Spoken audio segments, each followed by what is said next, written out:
This is TreppWire Week in Review for week ending June 3rd, 2022. I'm Martha Kocher with Trepp, a data modeling and analytics firm for the CMBS, commercial real estate, and CLO markets.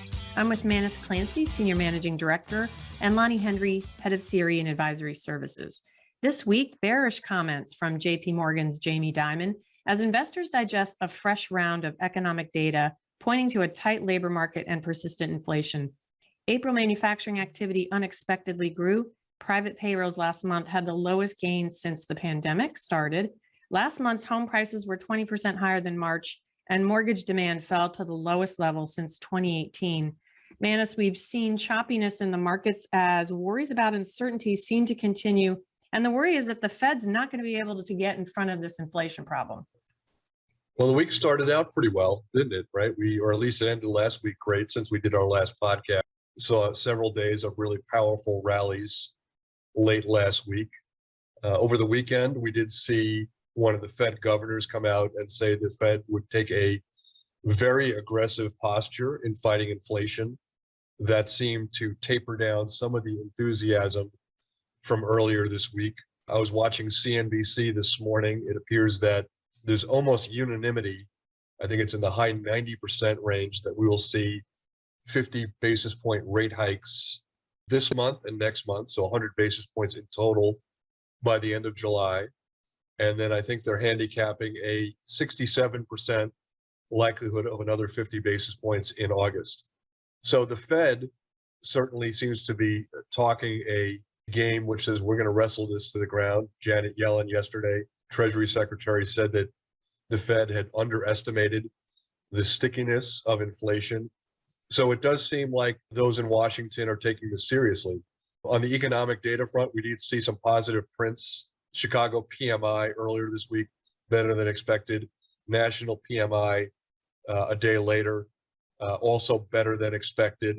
But this morning, Thursday morning, June 2nd, a wave of negative data, right? Disappointing ADP jobs, higher wages, higher payroll costs.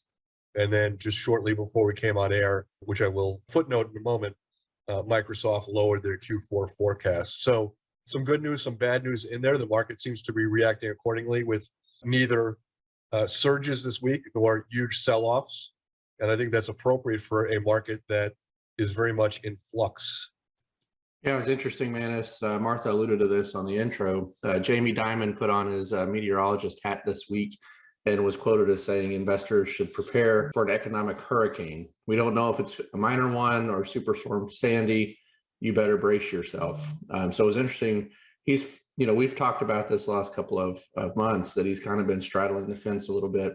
Some days he's a little more optimistic, some days pessimistic, but came out pretty strong this week with what he sees as potential challenges based on tightening monetary policy, Russia's invasion of Ukraine, et cetera, et cetera.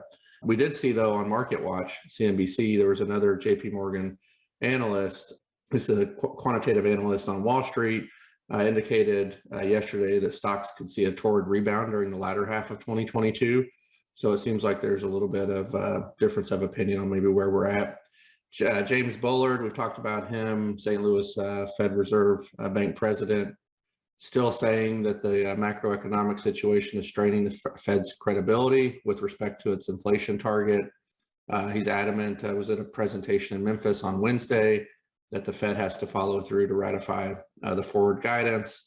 He wants to see rates get to 3.5% by the end of the year. And then one more, noteworthy bullet to just put out is the home price situation. So Case-Shiller, the CoreLogic Case-Shiller home price index showed this last month, home prices were 20.6% higher than they were in March. On their 10-city composite, they saw an increase of 19.5%. The 20-city composite saw 21.2% year-over-year gain. So, everyone that's been waiting for some sort of deceleration in home prices are still going to have to wait a little bit longer. The data here shows even with falling mortgage demand, and we've seen a lot of layoffs in the mortgage space, prices are still on the increase. So again, a lot of, macroeconomic news that maybe don't bode well for, the immediate short-term economy, but, probably needed for this longer-term reset that I think that we've been talking about for some time. Going back to Jamie Dimon's comments, the one piece of data that really jumped out at me, or the one remark in his comments, was his belief that oil could hit $175 a barrel, which would be really a kick in the shins to this economy. You always wonder when you hear, leaders speak, economic leaders, bank CEOs, cabinet members, and so forth, and you're trying to look beneath the surface. In the case of the Fed governor who got very hawkish over the weekend, right? I always think that is preparing the market for the castor oil that we've talked about in the past. When I see Treasury Secretary Yellen come out and talk about missing the boat on inflation, I think, she's falling on her sword for the administration, right? She wants to immunize the White House from having any culpability for what has happened over the last year heading into this election season. Noble for her, she's a team player in that regard, but that's how I look at that. When you look at Jamie Dimon, you just wonder, what does he know that we don't know, right? Is he thinking things are going to be bad, but if I over-concern people, but also overperform 3 months from now, I look like a hero, so I'm setting the tone from this? Or is it something more malignant, right? Does he see something out there where there's a food shortage, the impact of the sanctions on Russia, or something else that we don't know yet? And that's, to use Donald Rumsfeld's famous term, the unknown at the moment. Turning to CMBS news, let's start with some things regarding the primary market news that you've wanted to cover. So yes, I did say we would do a programming footnote before we got into more stuff. I should point out that this is the earliest we've ever recorded a podcast. Lonnie is still in his pajamas out in Texas, and those Winnie the Poohs are just lovely that you that you don. We've joked about it in the past. Normally, we are a Thursday after the market close podcast rhythm. This week, we did it right after the jobs report that came out this morning in the Microsoft news. So if this is low energy Martha, or low energy Manus, or low energy Lonnie, that will be our explanation. So we'll caveat the podcast that way. So let's start with the primary market. We'll talk about a lot of data points here. We try to do this at least once a quarter as to where the markets have gone. And let me start with a couple of headlines, and we'll get into some real data points. Bloomberg had a piece this week which talked about how the issuers of the huge $3 billion cosmopolitan CMBS issue have had to really sweeten the terms of that deal to get people interested. When we use the term sweeten the bond offering terms, what we're talking about is widening spreads to get people interested. This was pointed out to me by long-term and long-time Twitter communicator, Donut Shorts. He showed me the article in the first place. But the really interesting thing is down the curve at the BBB minus level, over the last 3 weeks, they've had to push out spreads about 90 basis points to get people attracted to this issue. And I think that's of a piece. Later, we saw a secondary piece. It was Commercial Mortgage Alert, talking about how in the conduit space, spreads have really had to widen to keep investors coming to the table. And they were saying that was really up and down, that credit's stacked. Look to Commercial Mortgage Alert for that story. But here's some real data points. I try to look at deals of the same shelf from the same issuer. And here we're talking about the Bank of America shelf, which is known as BANK, the bank series.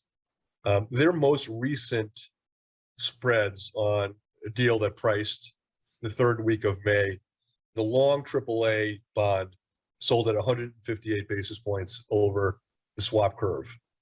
The last deal to price from that same series about a month earlier, 125 basis points over the curve. So 30 basis points of widening at the AAA level. When you look down the curve, AA's 240 versus 170. So we're talking about 70 basis points of widening at the single A level, 295 versus 210. So over a month, we're seeing 30 basis points at the AAA level, 70 at the AA, and almost 90 at the single A level. So that's real widening. And when you add that widening on top of serious increase in rates over the last year, you're now talking about rates in the 5% level to get people to invest in your AA and single A classes. Yeah, Manis, have we seen this in other scenarios? Is this something that's unique based on just the conditions that we're facing today, or have we seen this in other markets where there's been some sort of uncertainty or disruption? Well, I would say that this is the first time we've seen something that is inflation driven in 2 decades. We have seen extraordinary spread widening during the great financial crisis. That was the mother of all widening, where we saw AAA bonds trading at 50 cents on the dollar, where spreads had gotten to over 1,000 basis points on highly liquid AAA bonds. We did see this to some degree during the oil collapse, when oil went to $26 a barrel and people were worried about credit defaults from energy companies. And we did see this in the beginning of COVID. Neither of those episodes were nearly as bad as the great financial crisis, but those were stories where there were market disruptions that were impacted the market extraordinarily severely. What we're seeing now is the market continues to function, new deals come to market, but investors want to be rewarded with greater returns than they were 6 months ago. The CMBS market, other than those 3 windows of time that we saw, has been extraordinarily stable in its spread ranges. This is the first time we've seen really spread expansion during normal times in really 2 decades. Maybe some of our listeners will remind me of other times when this has happened, but I really can't think of it other than in times of real dislocation. Yeah, so we did a segment last week talking about the single asset, single borrower issuance and kind of the explosion in that. I mean, do you think this is something that could become systemic to that asset class or issuance class, or is it just going to be, bound to this one deal based on maybe the composition of the property, location, some of the risk factors associated with that? Well, Don Sheets told me this a long time ago, and it was great advice, that no markets move independent of any other markets, that during the energy blow up in 2015, the widening of spreads in the credit markets for loans to energy companies had this gravitational pull that pulled everything wider. And if conduit spreads are going wider, there's almost no way that SASB spreads can't go wider. They may outperform, and I think they will, the conduit market. They're a little bit more stable. They are that trophy marketplace. They're more predictable. So I don't think you'll see the same widening that you see in the conduit space. But I do think that gravitational pull and the fact that people can get better returns in conduit will drag those SASB spreads wider. Just a couple more data points here. I want to give our bond pricing team here some props. This would be Tom Kenny, who's been doing this for a long time for us, along with Lyle Chen and Bill Chen, who head up that group. They gave me their month-over-month numbers from April 30th to May 31st. And from their perspective, what they're showing is AAA spreads, long AAA spreads, 10-year bonds, wider by about 10 to 12 basis points month over month. So not as bad as what we saw in that bank series comparable. On the AA space, about 55 basis points. In the BBB minus space, close to 100 basis points at this point. So they are very consistent in their marks to what we're seeing from both the news reports and also new issue pricing. Let's turn to the delinquency number, which we are publishing via TreppWire. And by the way, a little side note, happy anniversary, TreppWire, Manis and team. Thank you. This is the 13th anniversary. I'm not sure what one gives for 13th anniversary. I think for 25th, isn't it gold? And for 50, it's diamond, or is it 75 that's diamond? I don't really know. 13, I would think, should be maybe a black cat or a talisman, salt shaker. yeah. Evil eye bracelet. Salt shaker, so you can throw the salt over your shoulder if you have bad luck. But yeah, it's been a real pleasure writing TreppWire. We started this in the throes of the great financial crisis.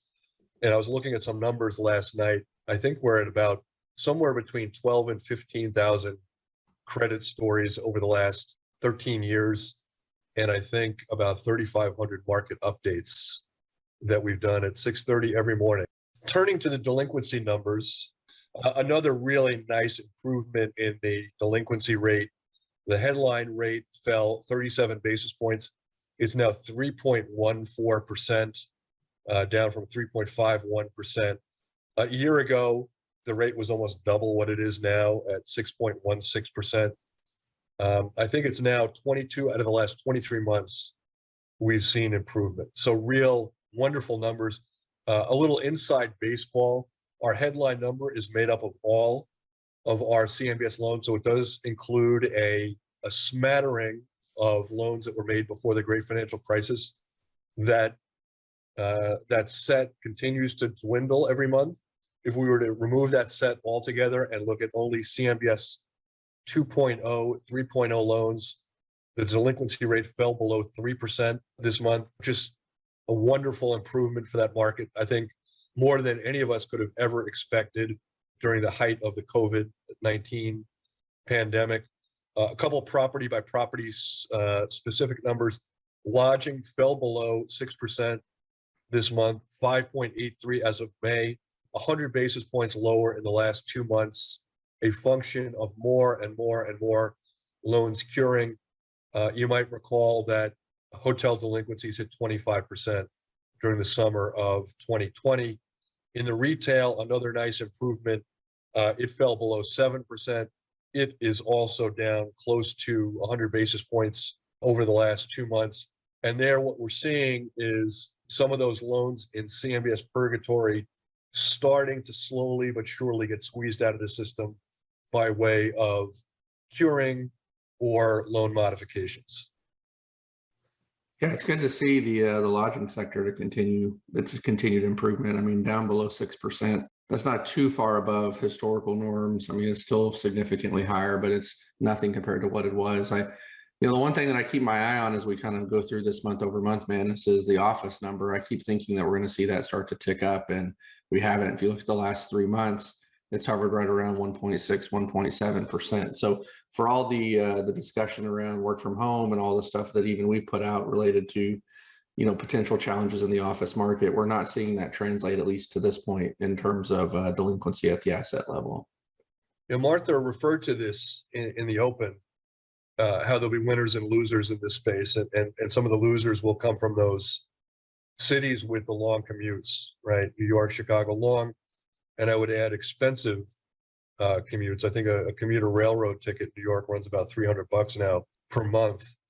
But I think this will be episodic. This will continue to play out. We did see that story 2 or 3 months ago with 1740 Broadway in New York, where Blackstone announced they were giving back keys. We have seen pockets of real weakness in downtown Chicago. And I do think that will continue to play out, but it will play out over that long tail that we've referred to in the past. If a law firm has a lease that runs out to 2026, they're not defaulting on that lease.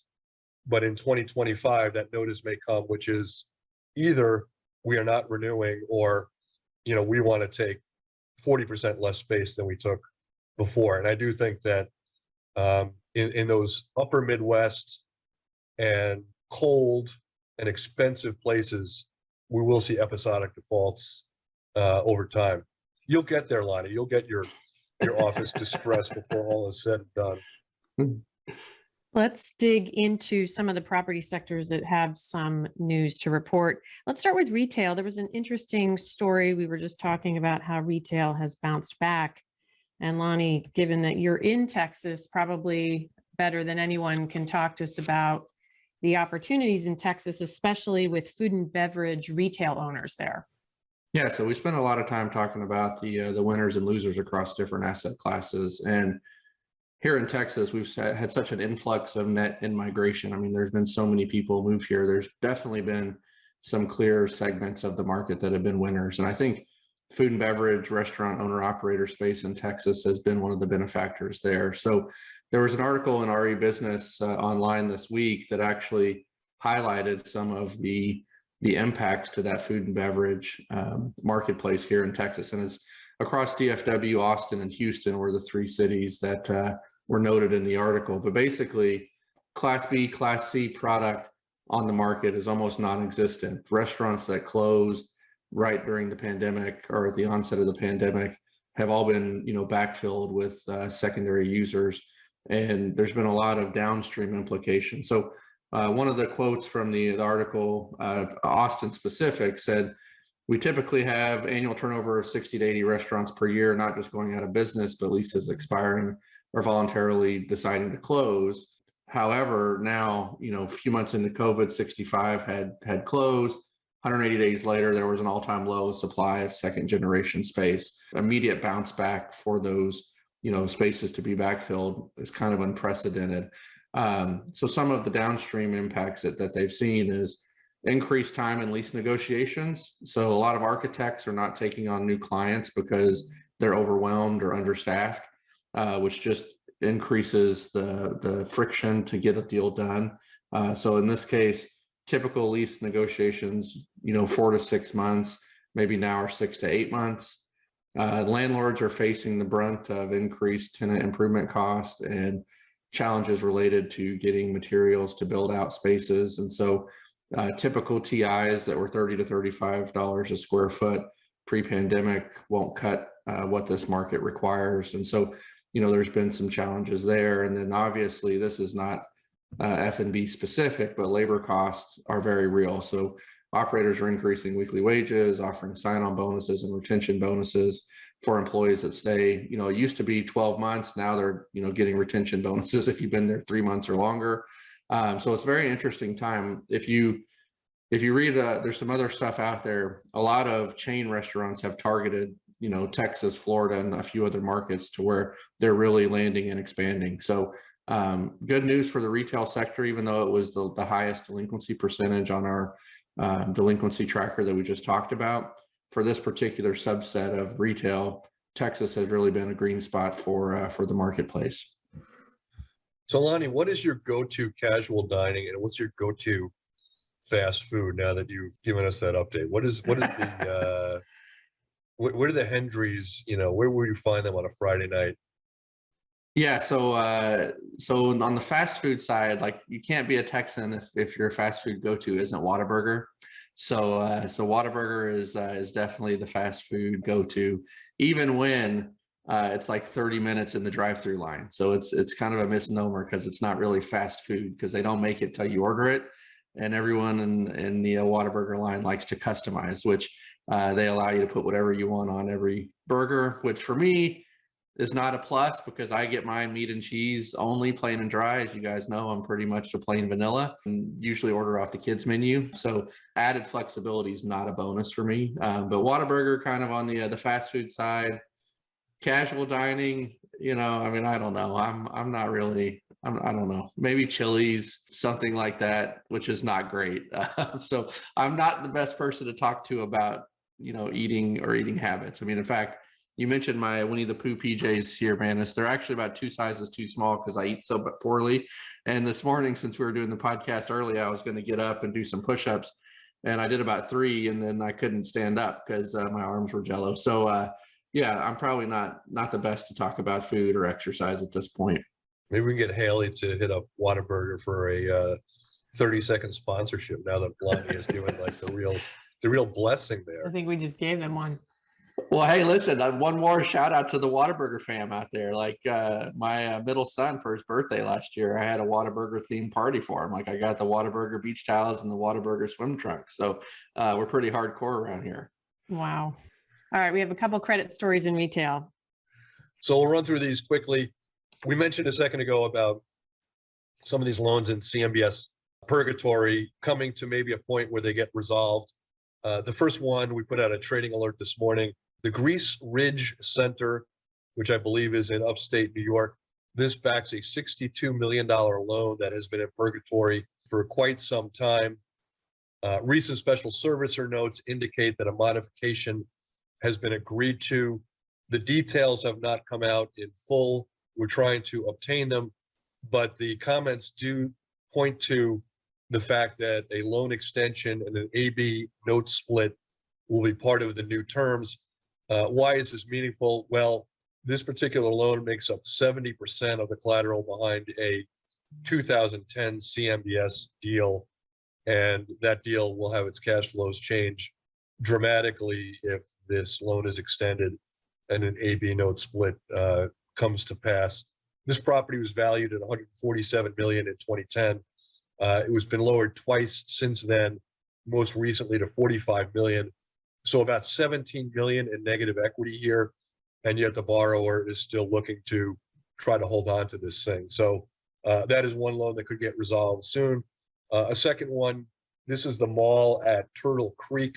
This is in Arkansas. May remittance comments indicate that the special servicer is now looking at a note sale.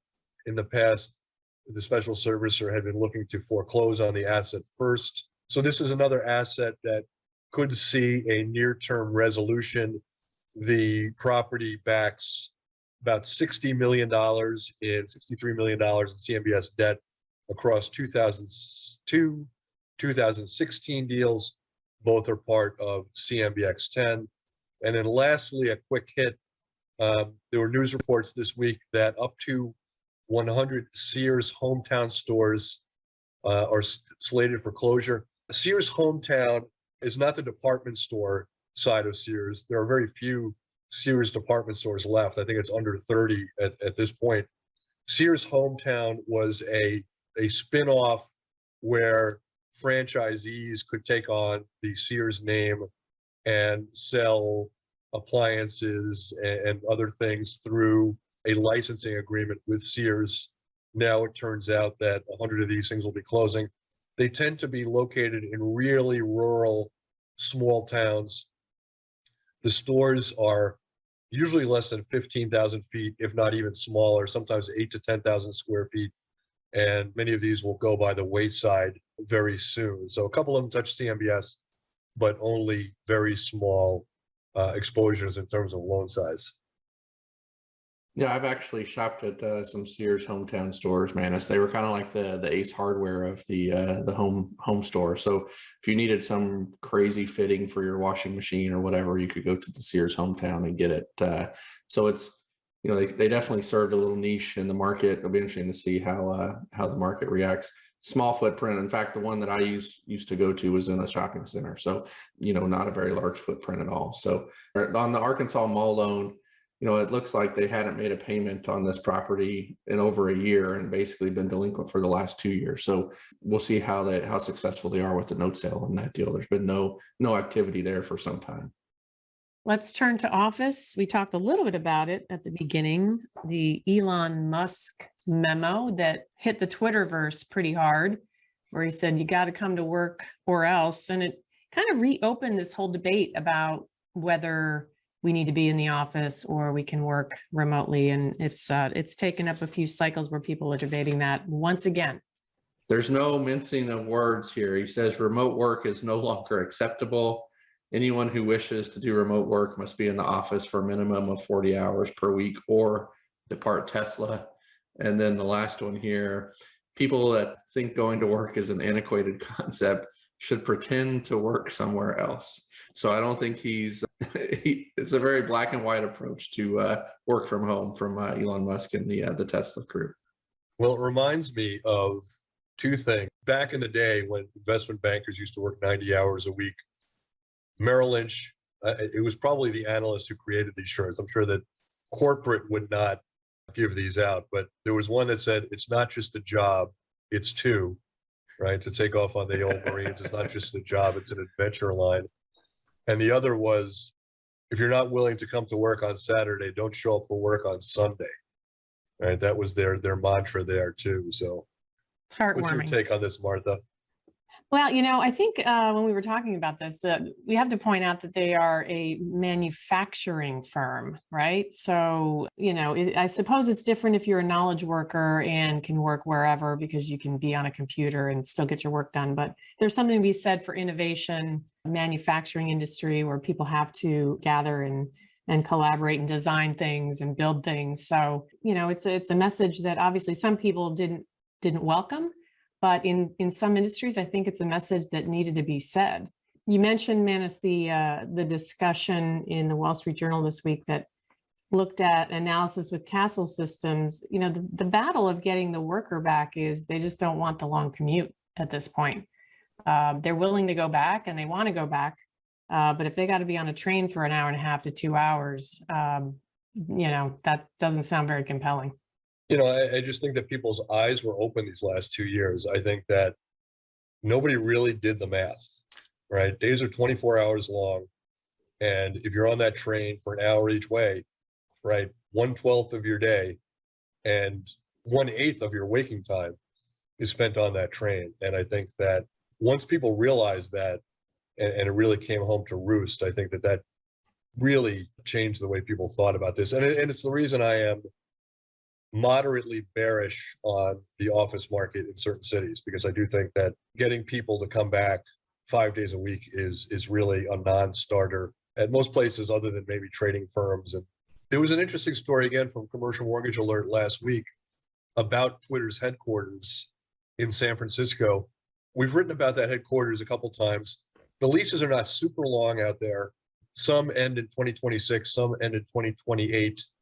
There's a big CMBS loan backed by that particular property that we were somewhat concerned about. What happens to this thing if Twitter doesn't renew, or imagine Elon Musk does take over Twitter and flips it into a homeless shelter, as he kind of hinted at a month or so ago.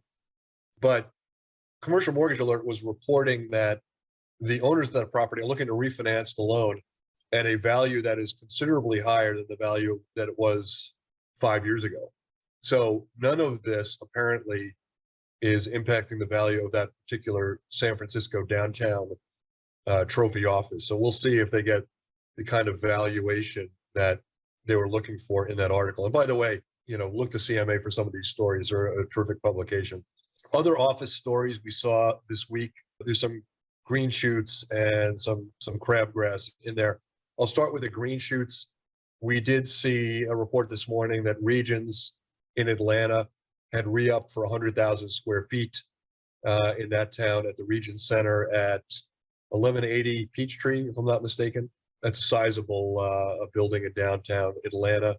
We did see another one in downtown San Jose. Bridge Bank extended its lease on its headquarters at 55 Almaden, 52,000 square feet there. The landlord is KBS, and the extension is for 7 years.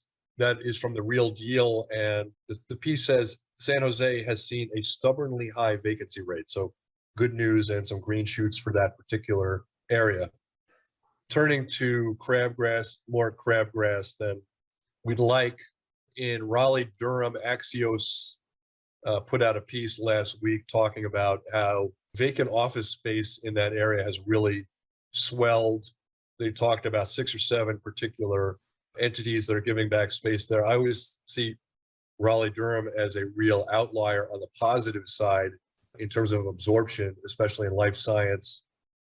In the last decade, it was a little bit shocking to see a negative story about that market. Advanced Auto was one of the organizations looking to give back space, and there were several others in that story. In San Francisco, this is from the biz journals out there, real estate platform Qualia lists its headquarters for sublet at Salesforce West. And in Boston, the sole tenant at 400 Atlanta, which is Golston and Stores, or a law firm, they've been at that property for a long time. They will be leaving 400 Atlantic. That backs a $25 million CMBS loan that makes up 2% of a 2014 deal, CMBX 8, and they are the sole tenant there. We do have a couple of other office stories. Do we have time for that? Go for it. All right. I'm going to let Lonnie in a minute do the Hartford one, if that's okay, if he's got that open. But I'll throw 3 out there that I think we're all somewhat concerning, and for people to keep a look at over the horizon for things that may pop up in the future. The first one is from the St. Louis Business Journal. Gloria Lloyd does a great job covering that market. She was reporting that Centene has terminated 2 St. Louis area leases. These don't back CMBS debt, But in the story, she noted that Centene, in their most recent earnings announcement, said that they would look to cut their office space by up to 50% to reduce costs as a nod to shareholders that costs had gotten too high. Centene has tons of offices around the US, many back CMBS loans, something to watch over the next year or two to see if they pull back. A second one, this comes from the Real Deal. Broadcom and VMware looking at merging. Broadcom made a $61 billion offer for the firm. The Real Deal points out that the combined entity would have 2 million square feet in the Bay Area that might be ripe for a repositioning and a downsizing to gain efficiency should they merge, something to keep an eye on. And lastly, we talked about this a couple months ago about mortgage originators downsizing. PennyMac recently noted that they were looking to lay off about 600 employees. They have several offices in the LA area that are potential candidates for reduction in space, including one on Agora Road in Agora Hills. That lease ends in 2024. So these are some of the stories that we're looking at, keeping our eye on as the economy shifts. Yeah, so you mentioned the Hartford office story, man. So we'll jump onto that real quick. This is an interesting story because it has a creative hook for luring new tenants. So this came from the Hartford Business Journal. Shelburne Global has begun offering up to 2 months free rent at its Hartford apartment properties in return for office leases with terms of 3 years or more.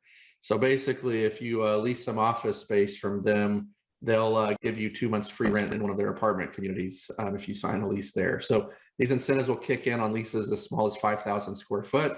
So all you have to do is lease a 5,000 square foot office for 3 years or more. You get 2 months free in the apartment complex that they own. Some of the offices in this incentive program back CMBS loans. So we'll give you a quick rundown of those. One of them is One Financial Plaza, which is about 4% of the bank 2019-BN1 deal. That's part of CMBX 13. That office building has more than 620,000 square feet, with top tenant being Travelers. That one's really healthy. In 2021, had debt service coverage ratio 2.4x, and occupancy was about 90%. Another building is a $27.1 million loan at 100 Pearl Street, which is part of a 2015 deal, 275,000 square foot office. This one here is doing okay, 1.56x debt service coverage. Occupancy, though, was only 79%. And then they have one other one here, 20 Church Street, which is $25.5 million loan.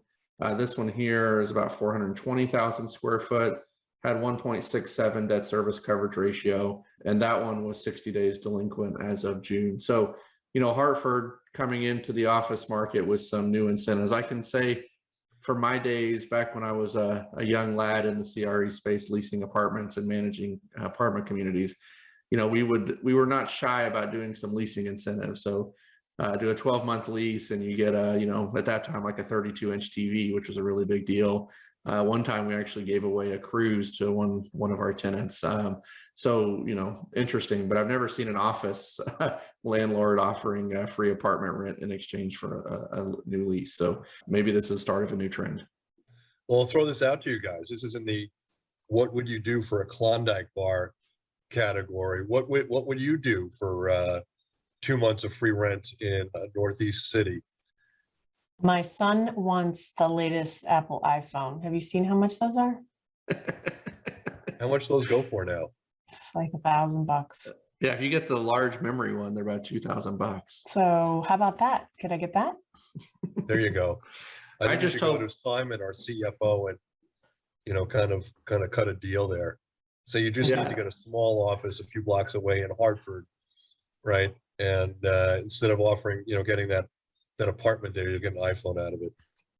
Yeah, we know how Simon feels about Connecticut. I'm hoping he doesn't see this. We may be moving our corporate office to Hartford for some free rent. So we have to keep this one on the down low internally. It was marginally acceptable when they had the Whalers, but now that the Whalers have become the Hurricane, it's not. You know, it's become less desirable. We had one more story here that we can cover. Post Brothers, Philadelphia-based development firm, has made an entrance into the Washington, D.C. market with a $228 million acquisition of a 2-building office complex. The kicker on this is that they plan to convert those offices to apartments. This was according to the Commercial Observer. So JBG Smith sold Universal North and South, 2 Class B office buildings. They encompass an entire city block near DuPont Circle. JBG became the owner of the properties as part of its legacy Vornado deal. So back in 2017, they acquired or inherited the assets via the merger. These are at 1825 and 1875 Connecticut Avenue Northwest. 2-building complex consists of Universal North, which is a 12-story building, about 368,000 square feet, and Universal South, which is a 10-story building, about 291,000 square foot. At the time of the sale, the 2 buildings had occupancies of 40% and 98% respectively, and can accommodate an additional 73,000 square foot by right density. Interesting takeaway here, JBG Smith, CEO Matt Kelly, noted company's capital allocation strategy is to shift the majority of its portfolio to multifamily and away from the office sector. So more to come on this. I know we've talked a little bit about how difficult it is sometimes to convert office buildings to multifamily, but it looks like in this instance, Post Brothers feels like it's acquired a couple of office assets that they can make the transition over to apartment use. Okay, let's turn to shout outs. We had Riley C. send us, Manus, and I hope he wasn't profiling us, but he told us that the Top Gun sequel, which opened last week, brought in about 124 million in ticket sales, and actually one of, I think, the post-pandemic's best opening for a movie. He pointed out that the people that went to the movie actually had a high percentage of folks that were older than 35. And I don't know, I was wondering if he was profiling us. Well, we're easy to profile. You know, the things that we talk about put us in really obscure 70s and 80s and 90s trivia references all the time. So you listen to 2 podcasts and you kind of could guess our collective ages or our individual ages, as the case may be. I love the fact that people are going back to the movies. Usually going to the movies also involves spending money on food and getting some fast food, maybe some Whataburger before the show. You know, these movie theaters have been suffering.